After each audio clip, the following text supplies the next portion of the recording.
Hey guys, Andy Yen, spoken label, back in the house on a Sunday evening. And it's boiling. It's absolutely really warm today.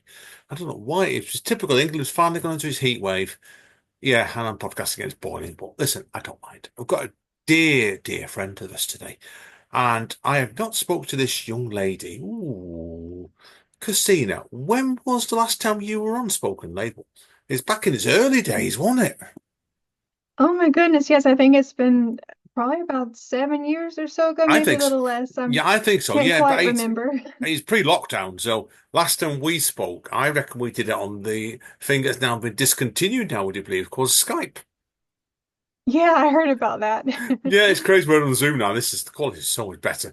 I can remember the problems I had trying to get the audio on of your last time you were on with us, Christina. And all. It's a bloody nightmare. It was not your fault. It's just trying to get the quality audio. It's atrocious. But anyway, listen, it's been ages since we've talked. So people wondering now, Christina, you're going to have to refresh my memory. How do I pronounce your surname again? So I don't want to make a fool of myself here. Serrano. Serrano, that's it. I thought it was right. So, right, obviously, now that's the last time you were on here was a long time ago. Things have changed since then a lot as life is. Now, obviously, tell us about yourself as a person and what started you off with your creativity, and we'll start from there.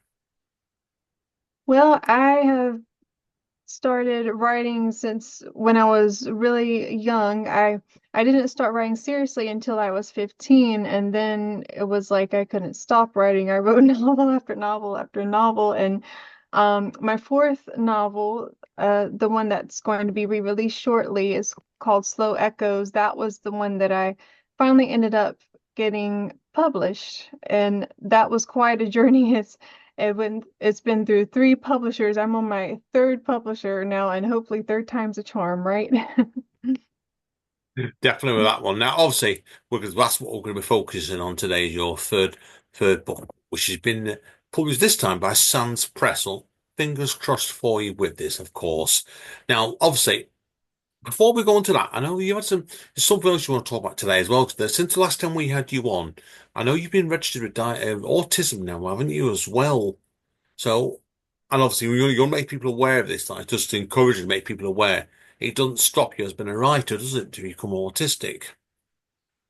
Yeah, I was late diagnosed when I was 26 years old, and it's been quite an experience looking back and having my whole life make sense after doing my own research over the years. It felt like the more I researched about autism, the more I thought someone had been researching me my entire life. Like, I'm like, wait, how do they know this about me? Yeah, But of course.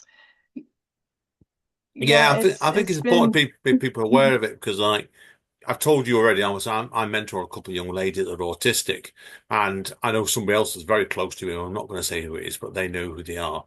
They're under nose dying to autism as well, and it seems to be something I think people are finding out more and more now at a later age. But I think it's what a point I want to raise here today for this applies to you, Christine, is like it's like me being dyspraxic. It's this different trigger in the back of your brain. And I think it makes you creative. And do you think it has done in some way made you creative, this? Yeah, I think being autistic does make you make a lot of neurodivergent people creative by default, I would say. Yeah, I think so. Dead right with that one. I think it's an important thing for people to realize with this.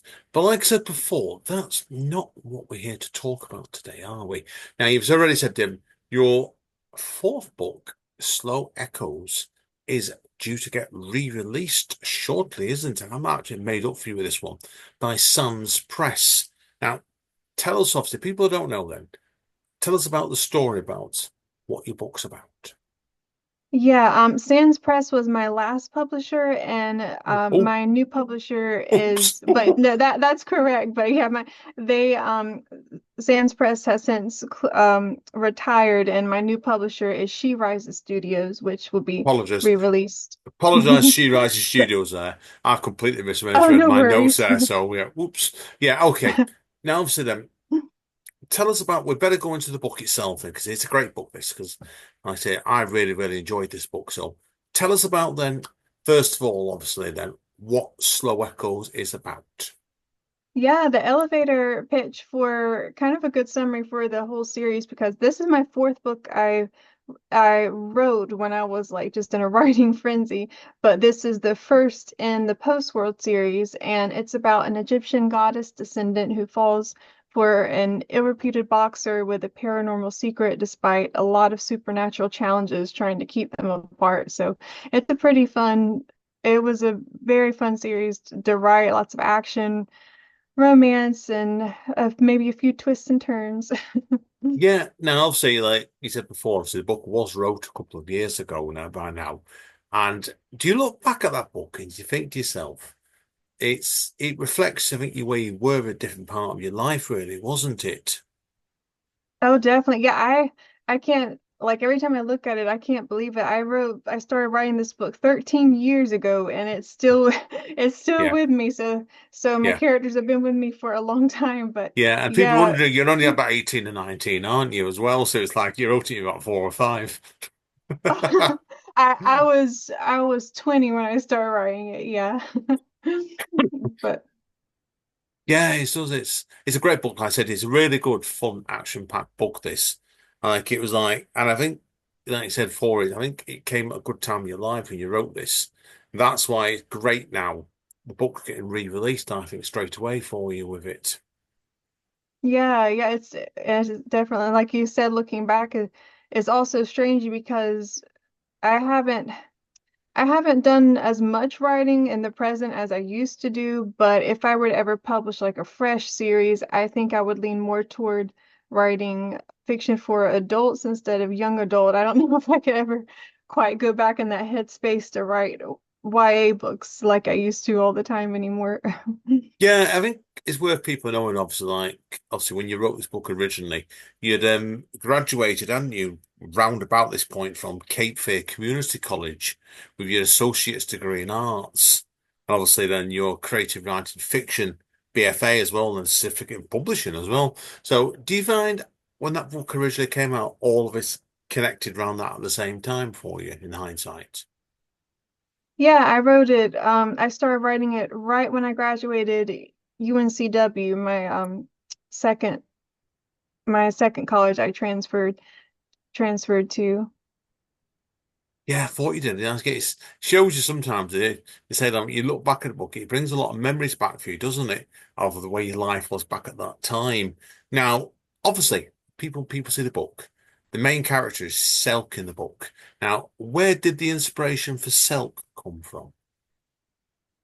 Well, it's kind of fun. Well, first of all, the inspiration for Slow Echoes and overall came from I wanted to write a book about boxing with themes of boxing, and I also wanted to write a book about Egyptology, and I couldn't decide which one to write about at the time. So I'm like, I'm just going to combine them together and see what happens.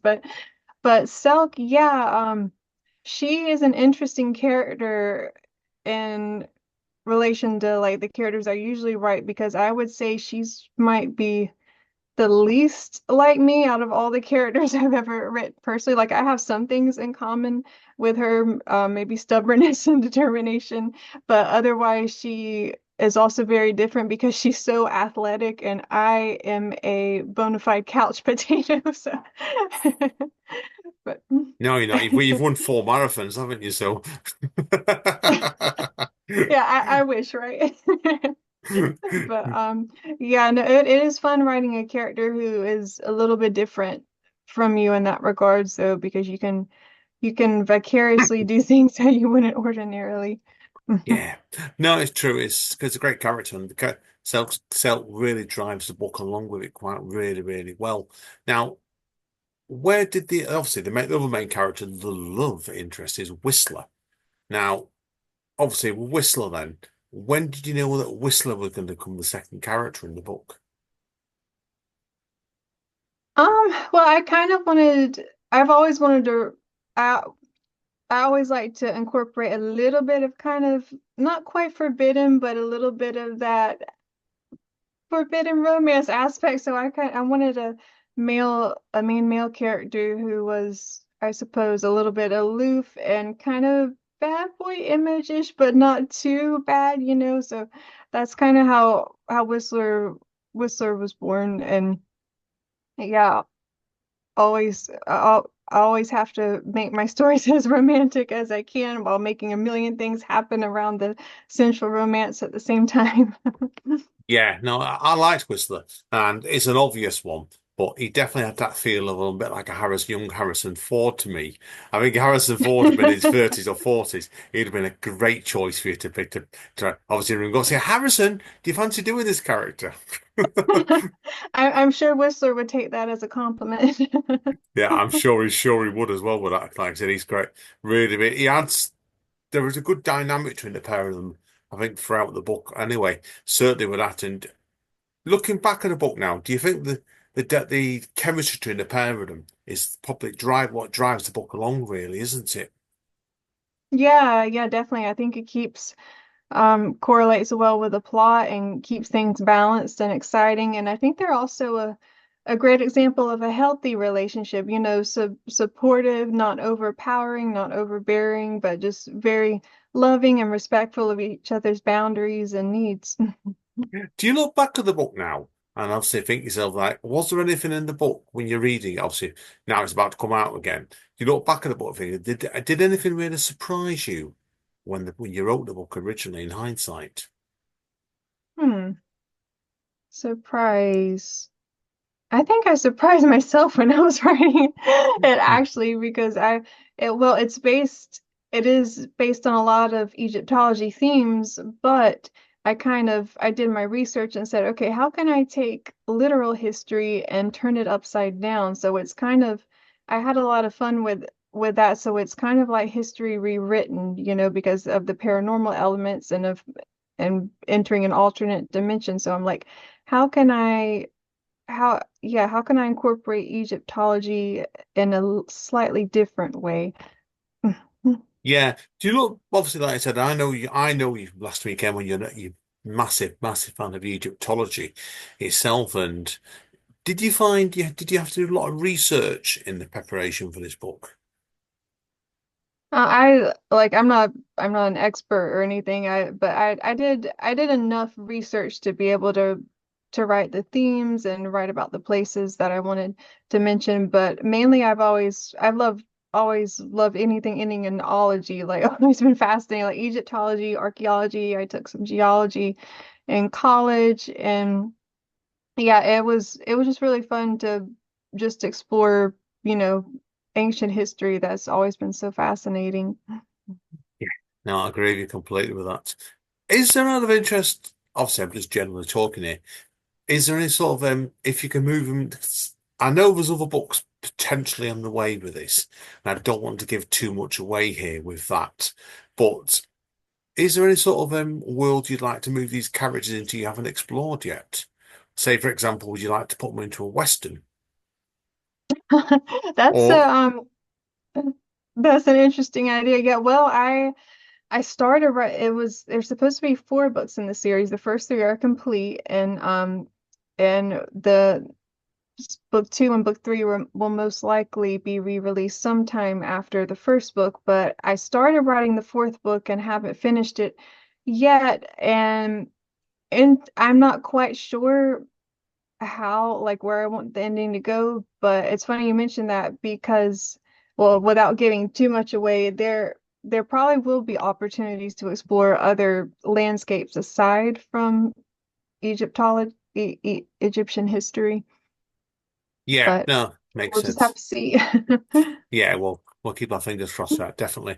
Now, the other thing I wanted to talk to you about today was, I know, and I didn't know this until you told me this about this recently. You've had a bit in the past, and I don't know if it's still active. You've been dabbling a lot in the past in fan fiction, haven't you? Like retelling Jack Frost. Now, I'm very curious to know about this. Oh my goodness. But no, yeah, that's kind of what I've shifted into writing lately because I haven't published anything in quite a while, not since the post World Series. Yeah, I did invest quite a lot of time writing a Jack Frost retelling of sorts. I don't know if it'll ever see the light of day, but yeah, that ties into what I was saying earlier about if I ever do publish or like lean into writing more again, it will most likely be for adults. And yeah, that one is an adult romantic retelling. I don't know if I would ever do anything with it or not, but it sure was a lot of fun to write. Yeah, I don't know if I told you, Amanda used to write a lot of supernatural fan fiction. She did. And that's pretty much just where she really got going with her own writing. And she keeps saying now to me she wants to go back and do it again because it's just because it's a release sometimes, isn't it? Of pushing yourself with your own stuff to just go write something, putting it in someone else's universe.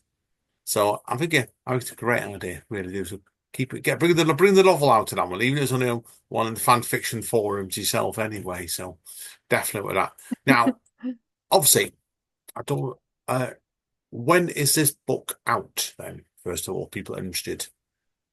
Yeah, so the official release date, I don't know if that's going to change again or not because it's been pushed back a little bit just to make sure everything gets done correctly. But the official release date, re-release date as of now is May the 13th for the ebook and May the 27th for the paperback.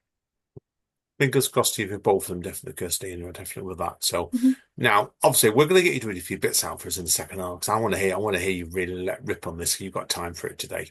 Now, hard sell wise, where will people be able to get hold of the book from? It'll definitely be on Amazon. I need to verify with my publisher the extensive list of all the retailers that will be on, but most likely the major retailers like Amazon, Barnes and Noble, um, yeah, all of those places. But yeah, again, I'll get back with my publisher for the full list because I but when I first published my book, I was kind of blown away by all of the different online retailers there are that you can push your book up for sale as a platform. So it's great. Well, fingers crossed, you definitely with that. So keep us informed. So now, obviously, to wrap up with today, then, where can people get hold of you then? Say they want you to book you to come and read for them, say, for example. Yeah, I've got my website. It'll probably be listed in the description when the podcast goes up. It's kristinamserrano.wixsite.com/author, and I need to give it a makeover because it's still it's still up from where I had published So Echoes the first time. But yeah, that's gonna have all of my like a catch-all for all of my links and stuff. And I'm on LinkedIn as well. But yeah, those are my two main best ways to get a hold of me. And Good. through my publisher, She Rises Studios. Yeah, oh, we should plug your publisher as well. Where is your publisher based, first of all? Have you got their website to hand as well?